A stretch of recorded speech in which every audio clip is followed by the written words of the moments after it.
And the reason I would, why I'm,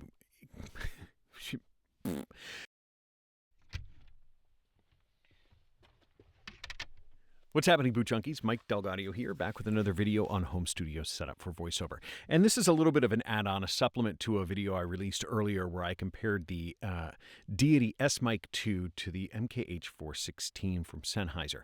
And I did sort of a comprehensive overview of how much I really liked the S-Mic2.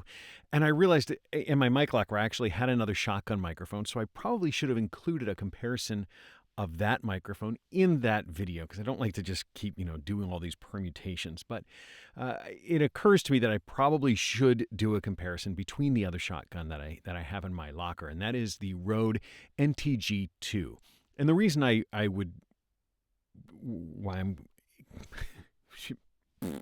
the reason why I would compare these two is they're a little bit more equal on a pricing standpoint. So in my other video, I showed that the Deity really does punch above its weight when you get the EQ just right.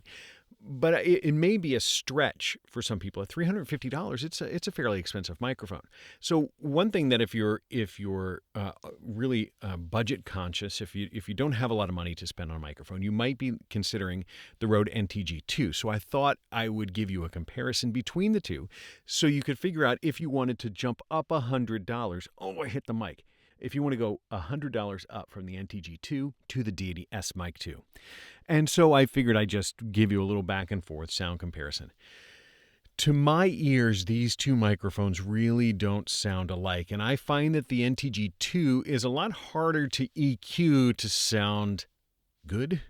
It's not particularly flattering to my voice. This is not a microphone that gets much use in my locker. Full disclosure, Rode sent me this mic a long time ago, and I've used it in some videos, but they did send me this microphone probably about a year ago, and Deity sent me this microphone, so I haven't paid for either one of these. I don't really have a horse in this game about putting one over the other. It's really just a comparison between the two. As I have said, I do really like the Deity mic. I have purchased more of them for other projects. The NTG2, I find for my voice, it doesn't flatter it particularly well. But you still might choose an NTG2 or something like it over a Deity in a couple of specific circumstances.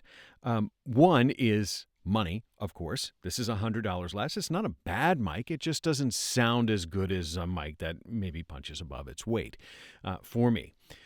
So the NTG2 is less expensive. You might save about $100 if you went with the NTG2.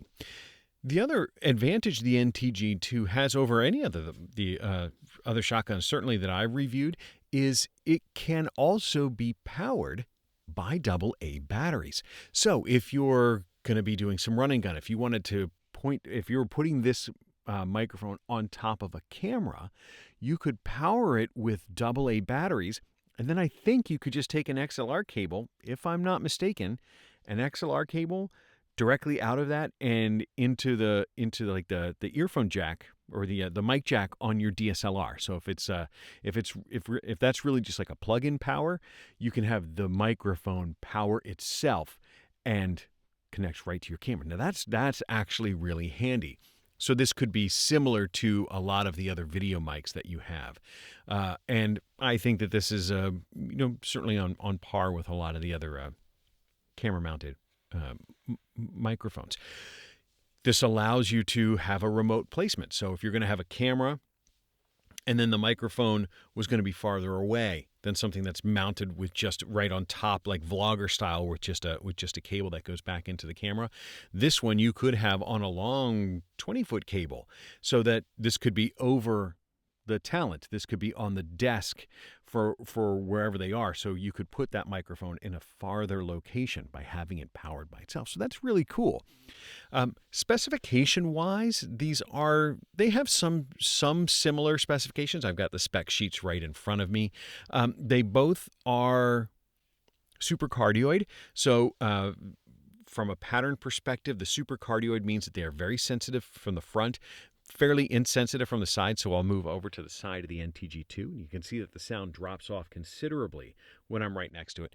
And the same with the Deity. So I'm right on the side of the Deity microphone, the S-Mic2, and you see it does fall off pretty significantly.